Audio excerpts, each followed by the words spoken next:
I'm going to show how to create a simple Discord bot in the Go programming language. I'm going to use a website called Cloud9 for my text editor. You can use any text editor you want. This will also work in Windows or Mac. I'm going to use Cloud9 because it is essentially a Linux VirtualBox. So let's create a new project here. I'm just going to name it Test Discord. All the defaults should be okay. And also, I believe Cloud9 is a free service, so it is really nice. Let's create our workspace here. So this is our default workspace. It comes with the Linux terminal right here, as you would expect if you're familiar with Linux. It comes with a few files, a README. We can just delete this stuff. We don't need this. I'll get rid of that. And the nice thing about Cloud9 is that it does come with some things pre-installed, so Go should be installed already. So we type Go. These are all the commands. So let's type go env to check our Go environment, and it has set our Go path to our workspace. So you can see we are currently in our workspace here. So the one thing that we need to set is our Go bin. So let's make a new directory. We'll call that bin. And now let's set our Go bin. So export Go bin equals, it's going to be our Go path, because our Go path is our workspace / bin. So we'll clear that. Go env, we'll check our Go bin. And here we have our Go bin set. So now our environment should be set up to start working. We can test this out really quick. We'll make a new file here. We'll call it main.go. This put it in the wrong directory, so let's move that out. So, alright, main.go, package, main, we'll import fmt, func, main, fmt.print line test. Let's see if this works. So we'll do go run main.go. Okay, so we have Go set up and it is working. So now that we have this set up, we're going to be making a bot for Discord. So we need to make a bot account. I made this new Discord server here. There's nothing on it, brand new. So if we go to the home page of the Discord website here, we go to more, developers, go to my apps, and we'll make a new app. Name this test Discord. That should be good. Okay, we'll create our new app here. Leave everything, but we want this to be a bot account, so create a bot user. Yes, do it, and then save changes. So our bot account should be good. Our bot account is made. So now we need to add it to the actual server. So let's take our client ID right here, copy that, and go to OAuth 2. There's a link right here. Actually, I'm going to have to go back and copy that, but so we'll copy this link to adding bot to guilds. Copy this link, paste it in here.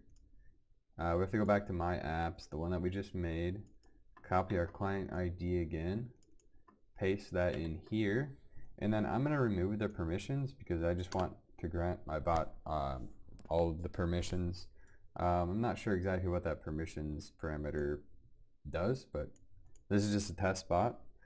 So let's type this in, and then we want to select the server that we just made. So gobot-test. So we're going to authorize our bot for this server. So if I go back in here, we have our new bot, and it's obviously offline because we don't have it running yet. So now that we have our bot and everything set up, we'll go back into here and we will get our program working. So we are going to be using a library called Discord Go. Discord has their own API that we could make ourselves and send HTTP requests to do all this stuff, but this library has all of this made for us. So we need to add this, and it's really easy with Go. We will copy the link here and we'll type go get, and we'll paste that in, and it should install it in our source directory here. So if we look in source, GitHub, we can see Discord Go. Awesome. So now we can import that into our main file here.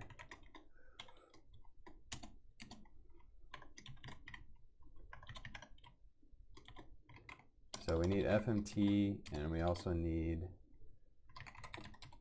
github.com/bwmarn/discord go. Okay, so now we're ready to set this up. In this repository they have examples here. They have a ping pong. This is just a simple hello world almost. And this is kind of what I'm going to be explaining in this video. So now that we have this set up, let's first, actually I need to make a new folder here. We'll name this Go Bot. Once again, I don't know why this made this folder in this folder. So move this outside. We'll move our main Go into GoBot. We'll change directories into GoBot. So now we're in here. Okay, so now we can make our new instance of the Discord Go. So dg error, go to Discord Go new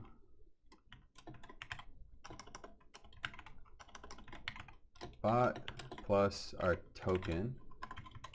So we'll make our new token here. It is a string, and this token is what we need to get from our bot account. It is right here, and don't share this with anyone. For the sake of this video, I'm going to be deleting this bot account anyway, so it's not that big of a deal. I will copy that, paste that in here. So now it should connect.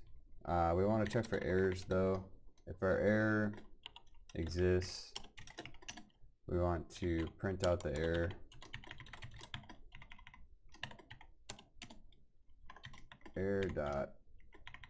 Error returns the string, and then we want to exit the program. Another variable that we want to set is our bot ID, and this we want to be a global variable. If you're unfamiliar with Go, any variable that starts with caps is it's as if it is exported like a public variable or a function in another language. So after we connect, we want to set our bot ID. So we have to get our user information. So u_error is equal to dg.user, and then @me, we want to pass it to get our user. And then also, once again, we want to check for errors. So I'm just going to copy this. We don't want to return if we get an error here. We just want to log it. So now we can set our bot ID here equal to u.id. And now we can open the connection. So we'll set the error equal to dg.open. Once again, we want to log the error. So I will copy that. And then if we get an error connecting now, we want to exit. So we will just return. And now let's log that the bot is running. So fmt.print line bot is running. And then to keep this open, we're going to eventually add handlers. So it will always be listening. And in order to do that, we can just make a new channel with nothing that returns. Just like this. And this will keep the this will keep the bot running. So struct return. So let's see if this works. So bot is running and we can see that it is online. So our bot's running. Now we can add some handlers here to actually add some functionality. Now let's create a new message handler. So our bot is going to be listening to all of our messages that are typed in here. Right now it's not going to do anything, but we want to make it respond to certain messages. So we need to make a handler function. So we'll create a new function. We'll call it message handler.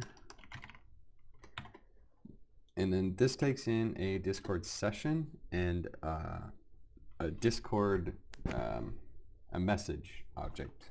So Discord go session, and then our message here, create, and let's just try to print the message content here. For some reason I'm not getting my go autocomplete. Usually I get snippets that pop up. And we need to actually we need to add this handler to the bot itself. So before we open the connection, we'll go dg.add_handler, and we'll add our message handler. Actually, I'll make this a lowercase, make it a private function. So now it should listen to messages and print them out. So let's run this again. Go back into our Discord application, type in test message, and you can see down here that our message actually printed out. So now let's respond to the message. One thing that we always need to check for is if the bot itself is sending the message. So if m.author.id, so the author of the message, the ID of the author of the message is equal to the bot ID that we set earlier. And if it is, we just want to return and not execute the rest of this code in this function. So now let's check the message content. If content is equal to, let's say, ping, we want to send a new message.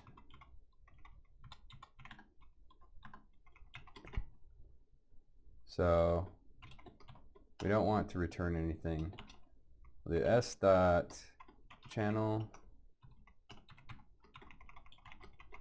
message send, and we need to pass it the channel ID that we received in the message, and we will send pong back. This channel message send actually returns two things. I believe it returns an error. I'm not sure what else it returns. In this case, we aren't going to handle any errors or anything. We just want to send a message. So let's see if this works.